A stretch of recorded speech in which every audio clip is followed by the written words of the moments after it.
All right, hello again. So we have two more examples left from section 7.3.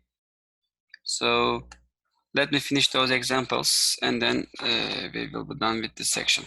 Okay, let's look at example 13. If cotangent is x is equal to 12 over 5 and x is between pi and 3 pi over 2, find cosine x over 2. So we need to use the half angle formula for cosine x over 2, right? So let me remind you that one first. So cosine x over 2 is equal to plus or minus root 1 plus cosine x over 2. And again, if you forget this formula, you can always use the double angle formula to get this formula. Okay. So as you see here in the formula, I need to know what cosine x is, right? And what I know about x is a cotangent x is 12 over 5, right? So, okay, how can we find cosine x?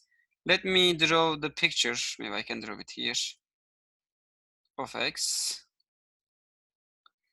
X is in the third quadrant, right? So x is somewhere here. But you can consider the reference angle as this angle, right? And cotangent x is 12 over 5. And cotangent is adjacent over hypotenuse. 12 over 5. But of course, since this is x negative x-axis, this is negative y-axis, I have to say negative 12 and negative 5. And from Pythagorean theorem, the hypotenuse will be 13. For the sake of time, I'm just skipping that step. Now, what is cosine x then? So cosine x is equal to, cosine is adjacent over hypotenuse, negative 12 over 13, right?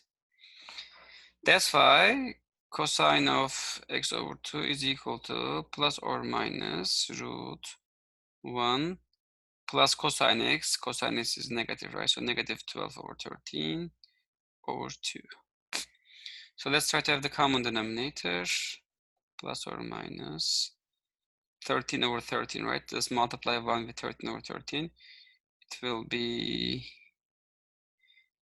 13 minus 12 over 13 over 2. This is too long. Let me erase. And that's equal to actually plus or minus 1 over 13 over 2. And just flip 2 and multiply with the top. You'll get 1 over plus or minus 1 over 20. 2 times 13 is 26. Okay, so we have two options for cosine x over 2. It is either negative or positive root 1 over 26. But which one? To decide that, we need to know what is the quadrant of this guy, okay? So what's quadrant of x over 2? What I know about x, I know that, maybe I can write down here, maybe I can write down here, okay. X is between pi and 3 pi over 2, right? But what I would like to know is x over 2. Where is x over 2, right? To do so, let's divide everything by 2, okay? Divide by 2, divide by 2, divide by 2. So what do I get? Pi over 2, x over 2, and 3 pi over 2 is 3 pi over 4, right? So x over 2 is bigger than pi over 2. Here is pi over 2, right? Pi over 2. And less than 3 pi over 4. So it is somewhere here, right? X over 2 is somewhere here. That's why it is in the second quadrant, okay? So x over 2 is in the second quadrant, and cosine is negative in the second quadrant.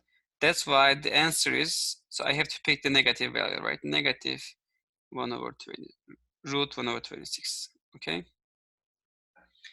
So the answer is negative root 1 over 26, okay? Remember, we need to find the quadrant of the half angle to decide whether it's positive or negative, okay? All right, let's move to the next one. Cosine, this time, very similar question. This time we know what cosine is, and we would like to know what cosecant is, right? And there is no half angle formula for cosecant, but we know that cosecant is 1 over sine, right? So 1 over sine x over 2. That's why if I know what sine x over 2 is, I can just flip it to get the cosecant x over 2. Okay. And so let's find what is the first of all half angle formula for sine. Sine x over 2 is equal to plus or minus root. What was it? I think it was the negative one, right? 1. Would you like to double check? Okay, let me double check.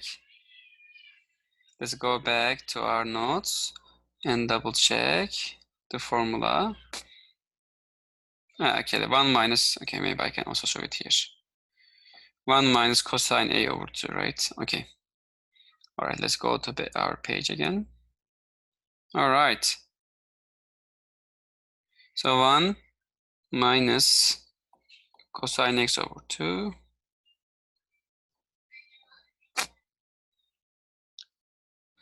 And luckily, we know what cosine x already, right? So let me just plug that in. 1 minus 1 over 4 over 2. So that's equal to, and if you have the common denominator here, plus or minus 4 minus 1 over 4 over 2, right? That's equal to plus or minus root 3 over 4 over 2. That's plus or minus root.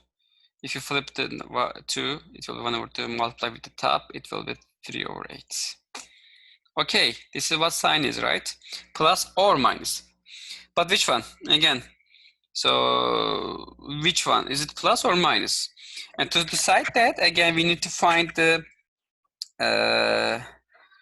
quadrant of x over 2.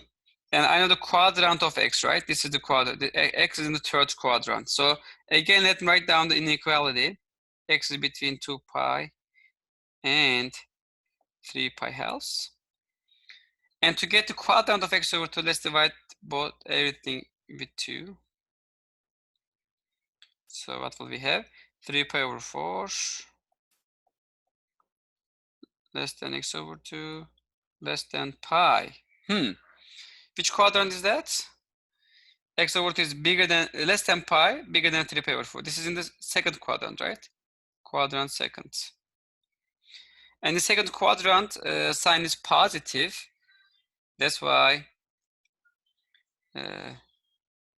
sine x over 2 is positive root 3 over 8. Okay, is this the answer? Not yet. I need to find cosecant x over 2, right? That's why cosecant x over 2 is 1 over sine x over 2. In other words, just flip this guy. Root 8 over 3. And root 8 is equal to 2 root 2, right? 2 root 2, 2 root 2 root 2 over root 3. You may want to rationalize the denominator, so multiply both sides with root 3. It is 2 root 6 over 3. And this is the cosecant x over 2. And by this example, I am done with section 7.3. All right.